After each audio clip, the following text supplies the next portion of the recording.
Chapter 1. The Beginning.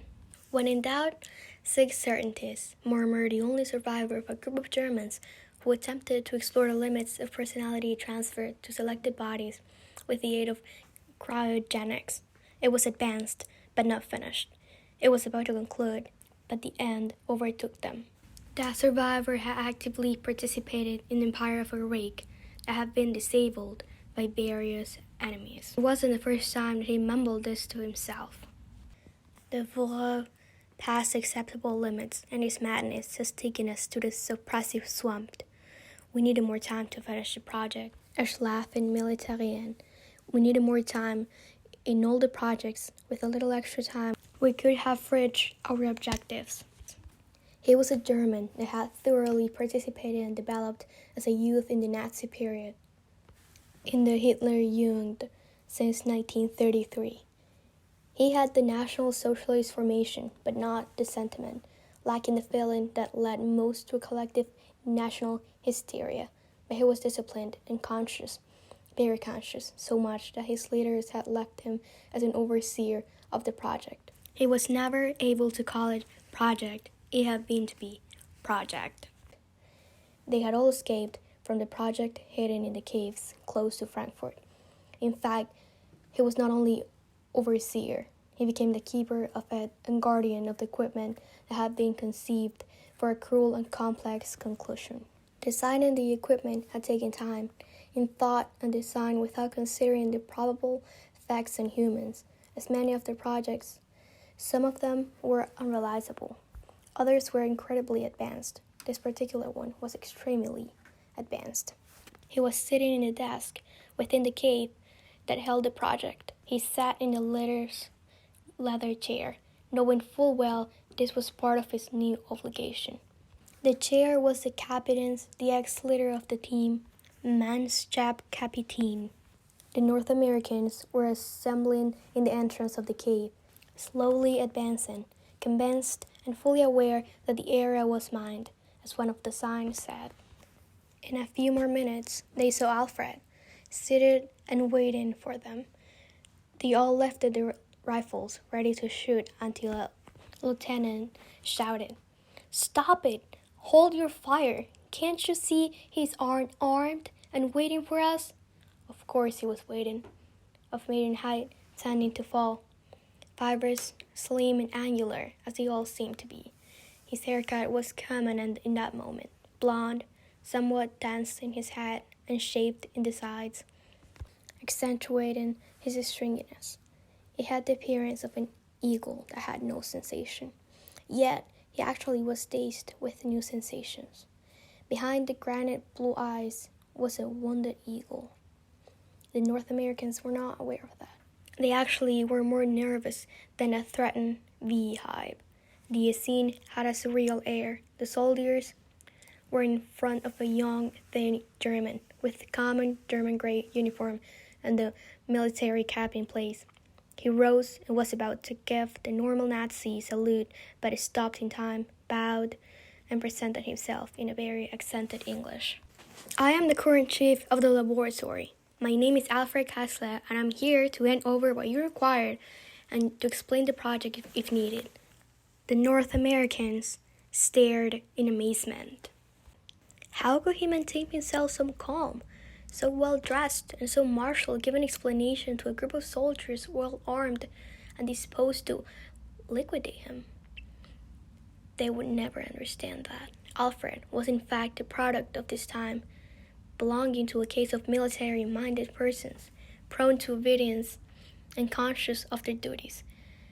This was an additional duty. Surrendering was a cascade of conflicting emotions. Grieving was not his way, but he was grieving.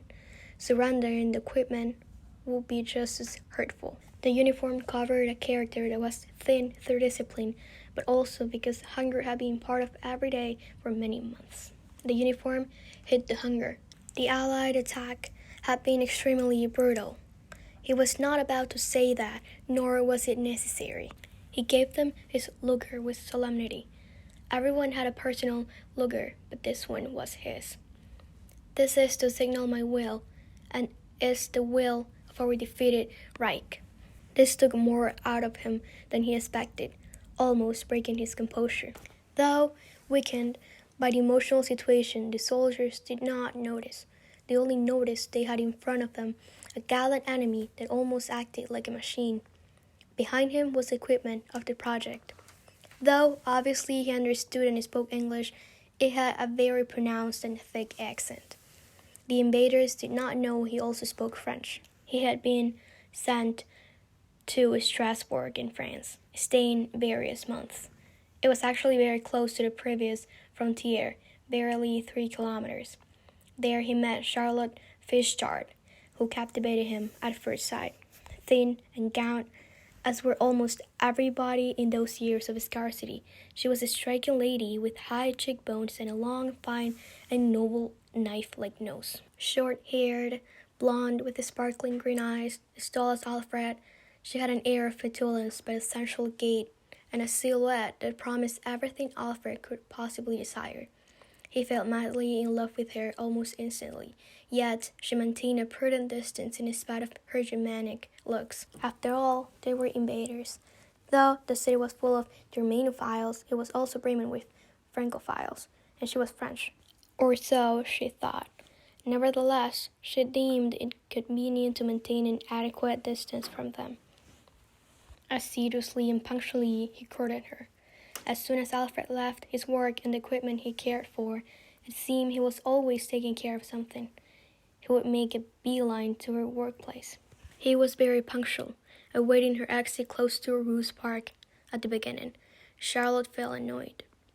Alfred's persistence, gallantry, and desire to indulge her began to break her barriers. Though he was an invader, she slowly jailed. His good manners, the lack of excesses, and not imposing himself made a difference. He would wait as a statue of pedestal sometimes, and in some people that would mean in a lifetime. Yielding, she accepted coffee, afterwards a dinner, then a film, finally a kiss, falling eventually into bed and began to love him. He actually did not have much to talk about, other than the project, which he maintained silent.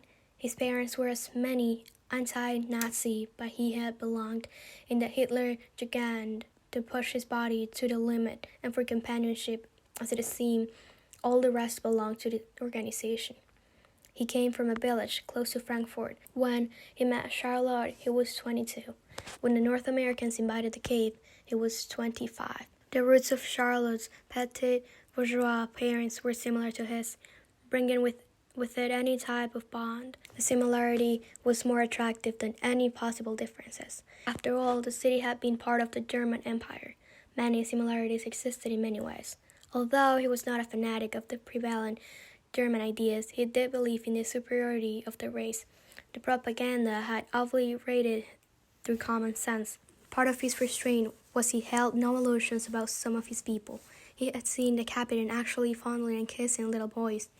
That did not diminish his discipline, though it did nauseate him so much so that the captain noticed. Herr Kessler, we all have our addictions. This is one of mine, and I expect you keep your silence about this. It is for your own good. Alfred paid attention and kept the secret, but not because of the threat. The disgust ambition was more than enough. Deeming it so abnormal as not to mention it to anyone. He would remember that the rest of his life.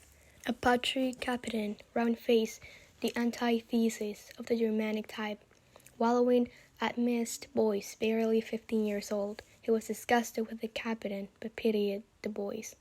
Though he kept the secret, it revolted him until finally he told it to one of his workers. Many years later, when he was chief of the project, but in the United States. His father, as were many of them, was a public servant and petit bourgeois. His mother had this affection, and he respected his father, something common in the society he lived in. He went to a good school, as all of them seemed to go, learning basic English, though with a very pronounced accent, which would last all of his life. On the other hand, he actually spoke and understood French quite well because of Charlotte. Women seem to bring out the best in men when they so purpose. Because of his obligation to the project, the rupture with Charlotte was sudden and too quick. It came about because the project was sent to a more defensible site within the fatherland in one of the caves near Frankfurt. Though he attempted to maintain some contact with her, the censors eliminated just about everything regarding where he was, which meant they eliminated the letters. Charlotte thought Alfred had forgotten her, and on the contrary, he could not understand why he received no news from her. When you are in an emotional dilemma, either you succumb or renew your obedience and discipline. He opted for a more rigorous discipline, which was his anger in a meaningless situation. The whole project was taken to Virginia: equipment, documentation, and himself.